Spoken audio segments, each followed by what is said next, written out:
ಎಲ್ಲರಿಗೂ ನಾಗರ ಪಂಚಮಿ ಹಬ್ಬದ ಶುಭಾಶಯಗಳು. ಇವತ್ತಿನ ವಿಡಿಯೋದಲ್ಲಿ ಕಡ್ಲಿ ಉಂಡೆ ಮಾಡೋದು ಹೇಗೆ ಅಂತ ತೋರಿಸ್ತಾ ಇದ್ದೀನಿ. ಮೊದಲಿಗೆ ಬೇಕಾಗೋ ಎಲ್ಲ ಇಂಗ್ರೀಡಿಯೆಂಟ್ಸ್ನ ರೆಡಿ ಮಾಡಿ ಇಟ್ಕೊಳ್ಳೋಣ. ಮೊದಲಿಗೆ ನಾನಿಲ್ಲಿ ಒಣ ಶುಂಠಿ ಹಾಗೂ ಏಲಕ್ಕಿನ ಕ್ಲೀನಾಗಿ ಹುರ್ಕೊಳ್ತಾ ಇದ್ದೀನಿ. ನೆಕ್ಸ್ಟ್ ನಾನಿಲ್ಲಿ ಗಸಗಸೆನ ಹುರ್ಕೊಳ್ತಾ ಇದ್ದೀನಿ. ಗಸಗಸೆನ ಯಾವಾಗಲೂ ಈ ರೀತಿ ಬಟ್ಟೆ ಸಹಾಯದಿಂದ ಹುರ್ಕೊಳ್ಳೋದು ಒಳ್ಳೆಯದು. ಈ ರೀತಿ ಮಾಡೋದ್ರಿಂದ ಎಲ್ಲ ಕಡೆನೂ ಒಂದೇ ಸಮಕ್ಕೆ ಹುರಿಯುತ್ತೆ. ಇದನ್ನು ಕ್ಲೀನಾಗಿ ಹುರಿದಾಗಿದೆ.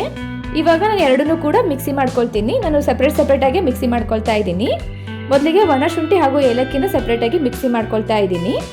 ಇದು ಕ್ಲೀನಾಗಿ ನುಣ್ಣಗಾದ್ಮೇಲೆ ಇದು ಸ್ವಲ್ಪ ಜರಡಿ ಹಿಡಿಬೇಕಾಗುತ್ತೆ. ಇದ್ರಲ್ಲಿ ಸ್ವಲ್ಪ ತೆರೆಯಾಗಿ ಇನ್ನೂ ಉಳಿದಿರುತ್ತೆ. ಇದನ್ನು ಕ್ಲೀನಾಗಿ ಜರಡಿ ಹಿಡ್ಕೊಳ್ಳೋಣ. ಇದನ್ನು ಜರಡಿ ಹಿಡಿದಾದ್ಮೇಲೂ ಕೂಡ ಸ್ವಲ್ಪ ಮೇಲೆ ತೆರೆಯಾಗಿ ಉಳ್ಕೊಂಡಿರುತ್ತಲ್ಲ, ಅದನ್ನ ಎತ್ತಿ ಹಾಗೆ ಇಟ್ಕೋಬಹುದು. ಬೇರೆ ಅಡುಗೆಗೆ ಏನಾದರೂ ಹಾಕೋಕೆ ಉಪಯೋಗ ಬರುತ್ತೆ. ಇದು ತೆರೆಯಾಗಿ ಉಳಿದಿರೋದನ್ನು ನಾನು ಹಾಗೆ ಒಂದು ಬಾಕ್ಸಿಗೆ ಹಾಕಿ ಎತ್ತಿಟ್ಕೊಳ್ತೀನಿ. ಇದಾದ್ಮೇಲೆ ನಾನು ಗಸಗಸಿನ ಮಿಕ್ಸಿ ಮಾಡ್ಕೊಳ್ತಾ ಇದ್ದೀನಿ. ಇದನ್ನು ಕೂಡ ಕ್ಲೀನಾಗಿ ನುಣ್ಣಗಾಗೋ ಥರ ಮಿಕ್ಸಿ ಮಾಡ್ಕೊಳ್ತೀನಿ. ಇದನ್ನು ಮಿಕ್ಸಿ ಮಾಡಿದಾದ್ಮೇಲೆ ಇದನ್ನು ಜರಡಿ ಹಿಡ್ಕೊಳ್ಳಲ್ಲ, ಹಾಗೆ ಡೈರೆಕ್ಟಾಗಿ ಹಾಕೋಬಹುದು.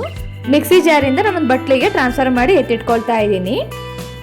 ಇಷ್ಟಾದರೆ ಬೇರೆ ಇಂಗ್ರೀಡಿಯೆಂಟ್ಸ್ ಎಲ್ಲ ರೆಡಿ ಆಯಿತು. ಇವಾಗ ನೆಕ್ಸ್ಟ್ ನಮಗೆ ಬೇಕಾಗಿರುವಂತಹ ಮೇನ್ ಇಂಗ್ರೀಡಿಯೆಂಟ್ಸ್ನ ರೆಡಿ ಮಾಡ್ಕೊಳ್ಳೋಣ. ನಾನಿಲ್ಲಿ 2 kg ಪುಟಾಣಿ ತೊಗೊಂಡಿದ್ದೀನಿ.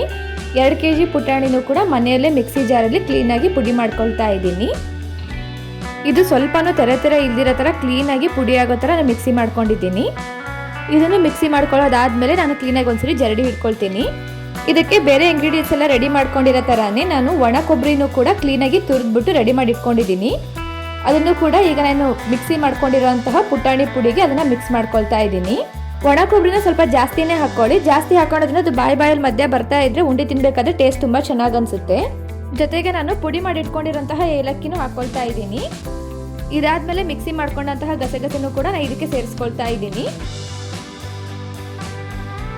ಇಷ್ಟು ಇಂಗ್ರೀಡಿಯೆಂಟ್ಸ್ ಹಾಕೊಳ್ಳೋದಾದ್ಮೇಲೆ ಇದನ್ನ ಕ್ಲೀನಾಗಿ ಮಿಕ್ಸ್ ಮಾಡ್ಕೊಳ್ಳೋಣ.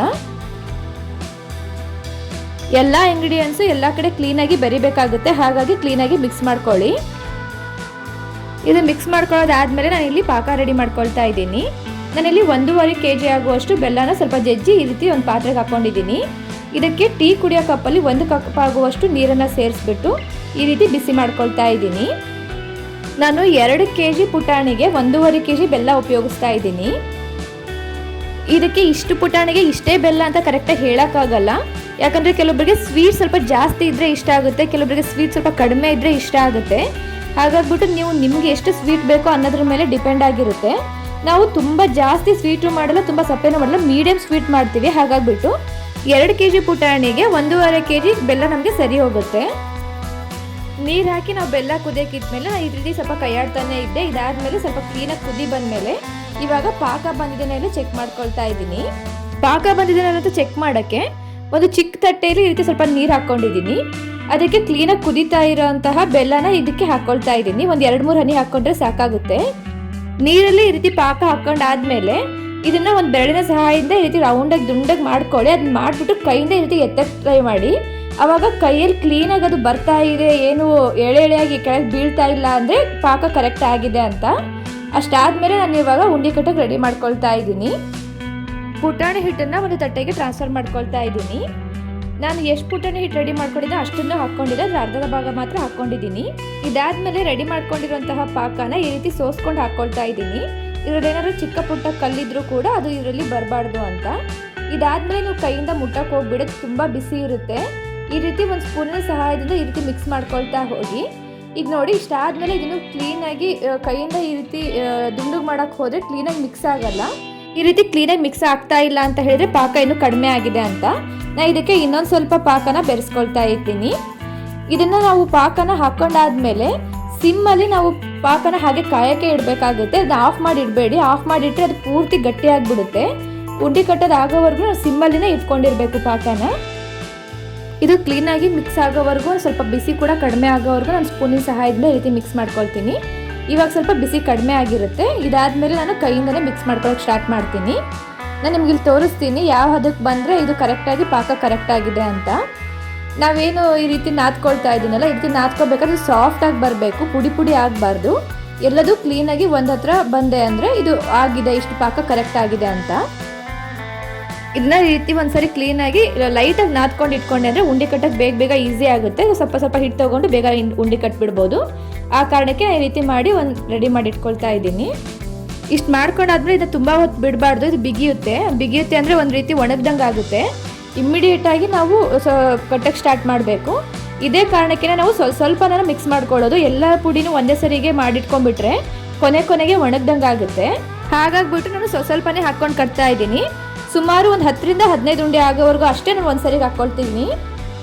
ಇದು ಕಡ್ಲಿ ಉಂಡಿದು ಇನ್ನೊಂದು ಸ್ಪೆಷಾಲಿಟಿ ಏನಂದರೆ, ಇದು ಉಂಡೆ ಕಟ್ಟೋದಾದ್ಮೇಲೆ ಅದು ಒಣಗಿದ ಮೇಲೆ ಕೂಡ ಅದು ಒಂದು ರೀತಿ ಟೇಸ್ಟ್ ಚೆನ್ನಾಗಿರುತ್ತೆ.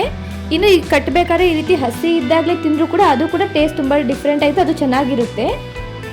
ಇವಾಗ ಅಷ್ಟು ಉಂಡೆ ಮಾಡೋದು ಆದಮೇಲೆ ನಾನು ನೆಕ್ಸ್ಟ್ ಬ್ಯಾಚ್ ಹಾಕ್ಕೊಳ್ತಾ ಇದ್ದೀನಿ. ನೋಡ್ತಾ ಇದ್ದೀರಾ, ನಾನು ಸಿಮ್ಮಲ್ಲಿ ಇಟ್ಟು ಹಾಗೆ ಬಿಸಿಗೆ ಇಟ್ಟಿದ್ದೀನಿ, ಆಫ್ ಮಾಡಿ ಇಟ್ಟಿಲ್ಲ. ನೀವು ಇದೇ ರೀತಿ ಇಟ್ಕೋಬೇಕಾಗುತ್ತೆ. ನೀವು ಆಫ್ ಮಾಡಿಬಿಟ್ರೆ ಪಾಕ ಪೂರ್ತಿ ಗಟ್ಟಿ ಆಗಿಬಿಡುತ್ತೆ. ನಾನು ಮೊದಲು ಯಾವ ಪ್ರೊಸೀಜರಲ್ಲಿ ಮಾಡಿದ್ನೋ ಅದೇ ರೀತಿಯಾಗಿ ನಾನು ಕಂಟಿನ್ಯೂ ಮಾಡ್ತಾ ಇದ್ದೀನಿ ಉಂಡೆ ಕಟ್ಟೋದಕ್ಕೆ. ನಮ್ಮ ಮನೆಯಲ್ಲಿ ಈ ಉಂಡಿನ ಹಾಗೂ ಶೇಂಗಾ ಉಂಡಿನ ನೈವೇದ್ಯಕ್ಕೆ ಹಿಡಿಯಲ್ಲ. ನೈವೇದ್ಯಕ್ಕೆ ಅಂತಂದರೆ ಬೇರೆ ಉಂಡೆ ಮಾಡಿರ್ತೀವಿ. ಹಾಗಾಗ್ಬಿಟ್ಟು ಮಾಡಬೇಕಾದ್ರೂ ನಾವು ಟೇಸ್ಟ್ ನೋಡ್ತಾನೆ ಮಾಡ್ತೀವಿ. ಈ ರೀತಿ 2 ಕೈಗಳ ಸಹಾಯದಿಂದನೂ ಉಂಡಿನ ಕಟ್ಟಬೇಕು. ಹಾಗೆ ಮಾಡೋದ್ರಿಂದ ತುಂಬ ರೌಂಡಾಗಿ ಕ್ಲೀನಾಗಿ ಬರುತ್ತೆ. ನೀವು ನೋಡ್ತಾ ಇದ್ದೀರಾ ನಾನು 2 ಕೈ ಸಹಾಯದಿಂದ ಯಾವ ರೀತಿ ಉಂಡೆ ಕಟ್ಟಿದ್ದೀನಿ ಅಂತ. ಇವಾಗ ಉಂಡೆ ಕಟ್ಟೋದೆಲ್ಲ ಕಂಪ್ಲೀಟ್ ಆಗಿದೆ. ಇದು ಮಾಡಿದ ತಕ್ಷಣ ತೋರಿಸ್ತಾ ಇದ್ದೀನಿ. ಇನ್ನು ಹಸಿ ಇದೆ ನೋಡಿ, ಕಲರ್ ಸ್ವಲ್ಪ ಡಾರ್ಕಾಗಿ ಕಾಣ್ತಾ ಇದೆ. ಇದು ಹಸಿ ಇದ್ದಾಗ ಈ ರೀತಿ ಇರುತ್ತೆ. ಇದು ಒಂದು 4 ತಾಸು ಬಿಟ್ಮೇಲೆ ಕ್ಲೀನಾಗಿ ಒಣಗುತ್ತೆ. ಅವಾಗ ಸ್ವಲ್ಪ ಗಟ್ಟಿನೂ ಆಗುತ್ತೆ. ಅದನ್ನು ಯಾವ ರೀತಿ ಕಾಣುತ್ತೆ ಅಂತ ಒಣಗಿದ್ಮೇಲೆ ನಾನು ನಿಮಗೆ ತೋರಿಸ್ತೀನಿ. ಇದರಲ್ಲಿ ಒಣ ಶುಂಠಿ, ಏಲಕ್ಕಿ ಹಾಗೂ ಒಣ ಕೊಬ್ಬರಿ ತುರಿ ಎಲ್ಲ ಹಾಕಿರೋದ್ರಿಂದ ಫ್ಲೇವರ್ ತುಂಬ ಚೆನ್ನಾಗಿ ಬಂದಿರುತ್ತೆ. ನಾನಿವಾಗ ನೆಕ್ಸ್ಟ್ 4 ಅವರ್ ಬಿಟ್ಟ ಮೇಲೆ ತೋರಿಸ್ತಾ ಇದ್ದೀನಿ. ಇವಾಗೆಲ್ಲ ಸ್ವಲ್ಪ ಕಲರು ಲೈಟ್ ಆಗಿದೆ ನೋಡಿ.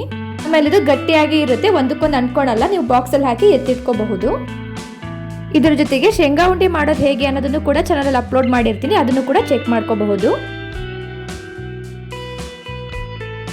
ಈ ರೆಸಿಪಿ ನಿಮಗೆ ಇಷ್ಟ ಆಗಿದ್ದಲ್ಲಿ ಚಾನಲ್ನ ಸಬ್ಸ್ಕ್ರೈಬ್ ಮಾಡ್ಕೊಳ್ಳಿ, ವಿಡಿಯೋಗೆ ಒಂದು ಲೈಕ್ ಮಾಡಿ ಹಾಗೂ ಆದಷ್ಟು ಶೇರ್ ಮಾಡಿ.